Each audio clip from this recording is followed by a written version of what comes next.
No ano de 532, a majestosa Constantinopla, o farol da civilização e a maior cidade do mundo conhecido, arde em chamas. Mas não são invasores bárbaros que espalham o caos, são os próprios cidadãos do Império Romano do Oriente, enfurecidos, que saqueiam, assassinam funcionários imperiais e ateiam fogo a prédios públicos. Dentro de seu palácio, cercado pela revolta popular, o imperador Justiniano sente o peso do desespero, seu trono parece perdido. Já cedeu às exigências da multidão, demitindo seus ministros mais odiados, mas nada basta. Agora, as ruas clamam por um novo soberano, Hipácio, aclamado como o Salvador. É nesse momento de crise extrema que uma voz se ergue para salvar não apenas um homem, mas um império, a de sua esposa, a imperatriz Teodora, cuja coragem e determinação reacendem a chama da resistência em Justiniano.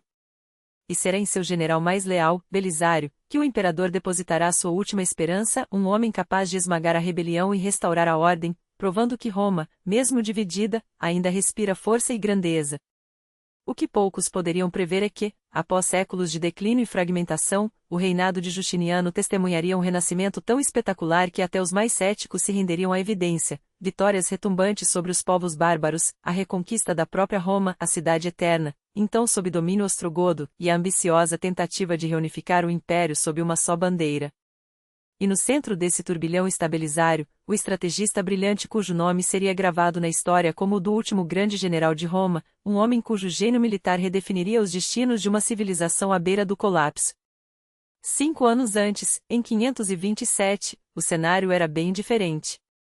Mais de meio século havia se passado desde a queda do Império Romano do Ocidente, e a própria Roma, outrora coração do mundo, agora pertencia a um reino ostrogodo na Itália.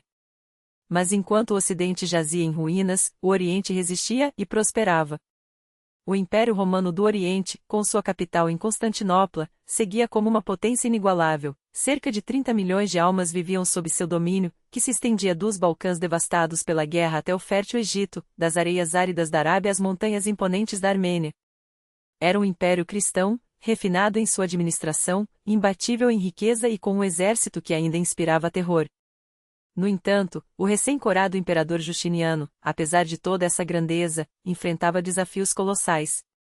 Ascendido ao trono em 527, após a morte de seu tio e pai adotivo, Justiniano era o primeiro herdeiro direto em mais de um século a assumir o poder imperial. Sua origem humilde, nas terras rústicas da Trácia, atual Sérvia, contrastava com sua educação esmerada e sua ambição incansável.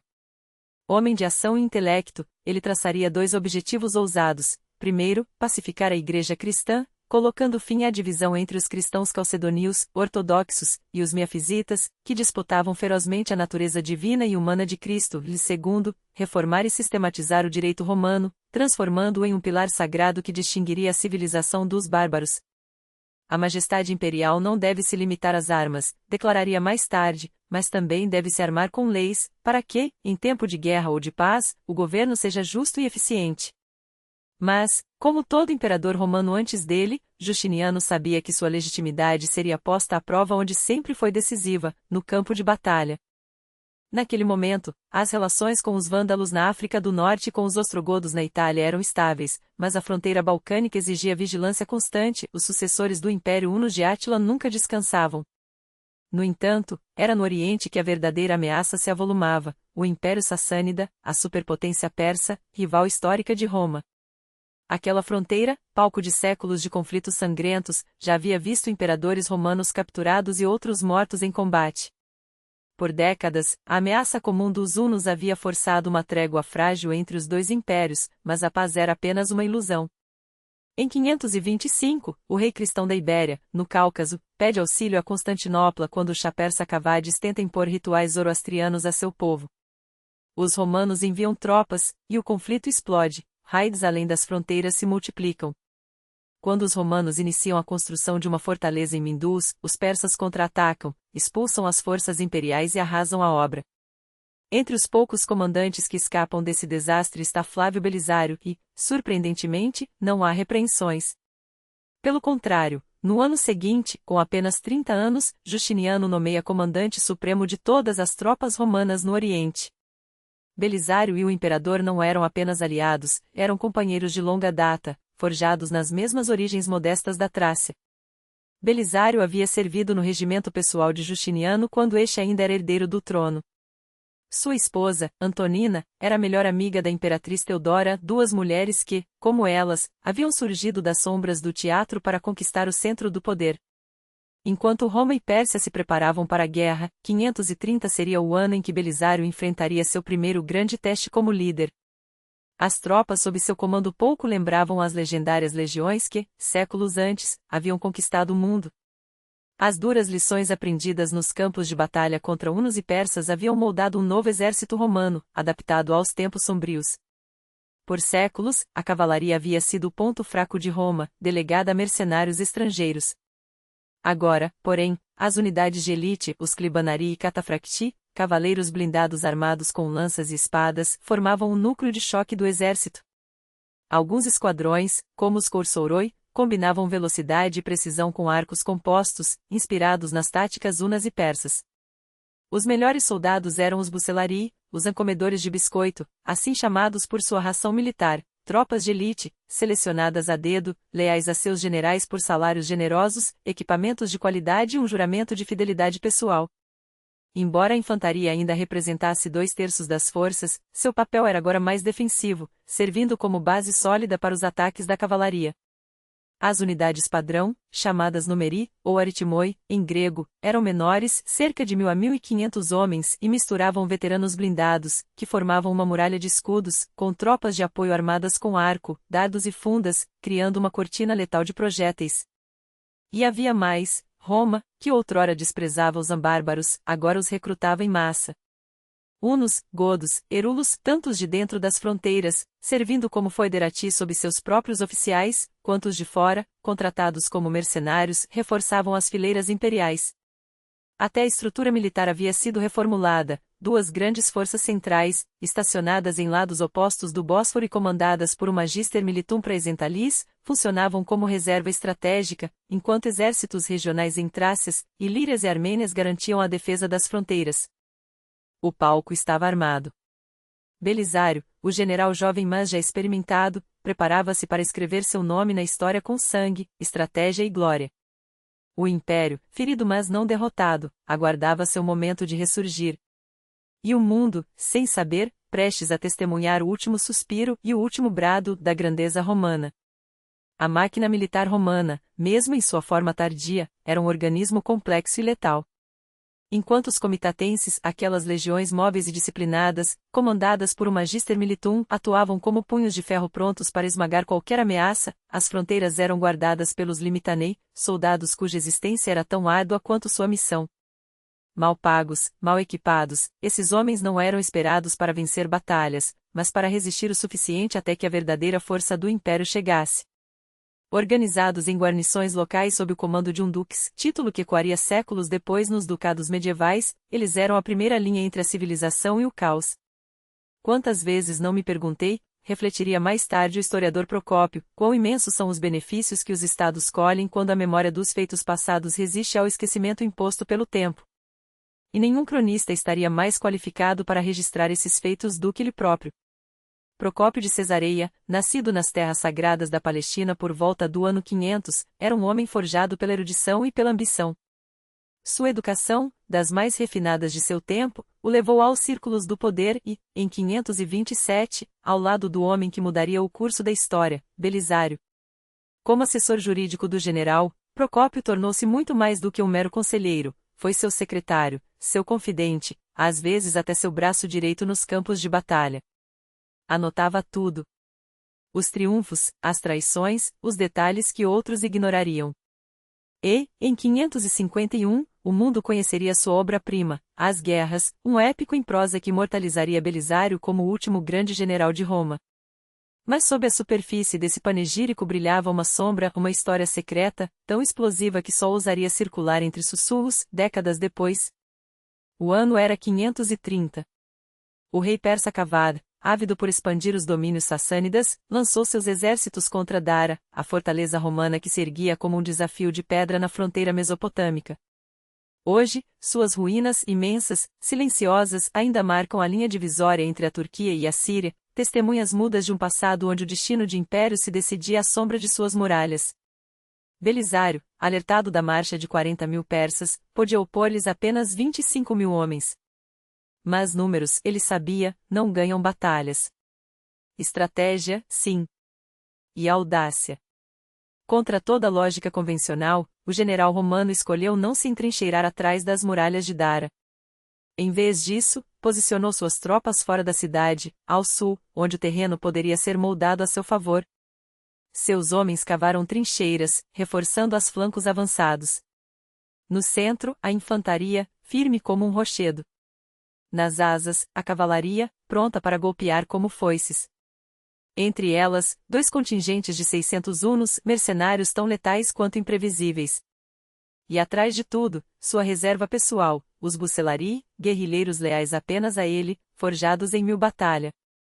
Quando a horda persa finalmente surgiu no horizonte, Belisário já os esperava. Não com medo, mas com um plano. O primeiro dia foi de tensão calculada. Os generais trocaram cartas como lâmina antes do golpe. Belisário instou Firouz, comandante persa, a recuar e ganhar tempo para negociações. A resposta foi um insulto disfarçado de promessa. Prepare seu banho, escreveu Firouz. Antes do anoitecer, estarei em Dara. Os persas testaram as defesas romanas com um ataque e sondagem contra a ala esquerda. 7 de seus homens caíram. Então, um jovem guerreiro persa adentrou o espaço entre os exércitos, desafiando qualquer romano a enfrentá-lo em duelo. O silêncio foi quebrado por um rugido. Andréas, um instrutor de luta sem treinamento militar formal, mas dotado de uma força sobre-humana, aceitou o desafio. Com um movimento rápido como um raio, arremessou o persa de sua montaria com a lança, desceu do cavalo e o abateu como um sacrifício, como um animal levado ao altar, registraria Procópio, não sem um toque de fascínio mórbido. Quando um segundo persa ousou desafiá-lo, Andréas repetiu o feito, desta vez sob os gritos eufóricos das legiões romanas e o horror dos persas. Ao amanhecer do dia seguinte, Firouz recebeu 10.000 reforços. Agora, eram 50.000 homens contra 25.000. As probabilidades, pela primeira vez em décadas, favoreciam os persas. Confiante, Firouz dispôs suas tropas, infantaria e arqueiros no centro, a temida cavalaria pesada, o Savaran nas asas. Dividiu seu exército em 2 linhas, para que unidades frescas pudessem entrar no combate quando necessário. E guardou para si os imortais, a elite da elite, como sua reserva pessoal. Mas não atacou ainda. Esperou. Sabia que os romanos, por hábito, faziam sua refeição matinal cedo e que, ao meio-dia, a fome os deixaria lentos. Seus homens, acostumados a comer mais tarde, estariam no auge de sua força. Quando o sol atingiu seu zênite, o sinal foi dado. Os persas avançaram até a distância de um tiro de arco, e o céu escureceu com uma chuva de flechas. Os arqueiros sassânidas eram lendários por sua precisão, mas naquele dia, o vento traiu-os. As setas romanas voaram mais longe, mais certeiras. Quando os arco e flecha persas esgotaram suas aljavas, a cavalaria pesada partiu em carga. Era o momento que Belisário aguardava. Os Savaran esmagaram o flanco esquerdo romano, empurrando os cavaleiros para trás. Mas os persas não contavam com os 300 herulos escondidos atrás de uma colina, à espera do sinal. Como demônios, irromperam das sombras e atacaram as costas da cavalaria persa. Ao mesmo tempo, 600 hunos desferiram um golpe lateral. Sob o impacto, os Savaran vacilaram, então quebraram, fugindo em debandada com pesadas baixas. Firouz, furioso, desviou seu ataque para o outro flanco, lançando sua cavalaria de elite, apoiada pelos imortais, contra as linhas romanas. A ala direita de Belisário cedeu, recuando em direção às muralhas de Dara. Mas o general já havia previsto aquilo. Chamou de volta os hunos que perseguiam os persas em fuga e, com um comando preciso, lançou todos os seus mercenários, mais seus bucelari, contra o flanco e as costas do ataque persa. Foi o golpe decisivo. O flanco esquerdo de Firouz, agora cercado por 3 frentes, desmoronou. Os que não conseguiram escapar foram massacrados. Sunicas, um dos chefes hunos, abateu o porta-estandarte persa, depois o próprio general Barchon, comandante daquela ala.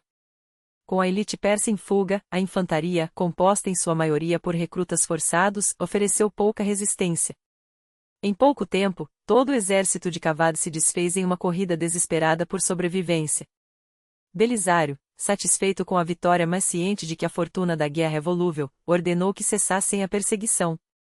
Procópio registraria 8.000 persas mortos no campo, um número que, pela primeira vez em gerações, provava que Roma ainda podia derrotar a Pérsia em batalha campal. Naquele dia, escreveu, os romanos triunfaram sobre os persas em combate aberto, algo que não ocorria há muito tempo. O império, por um momento, respirou aliviado. Mais tarde aquele ano, Citas, Magister Militum da Armênia, infligiria outra derrota aos persas em Satala.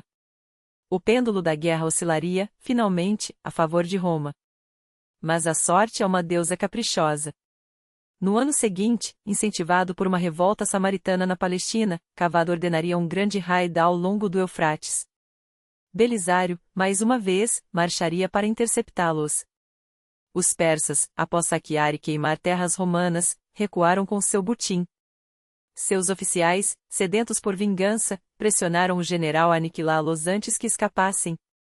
Contra seu melhor julgamento, mas ciente de que a moral de suas tropas exigia sangue, Belisário atacou. Era domingo de Páscoa. O local, Calinicum.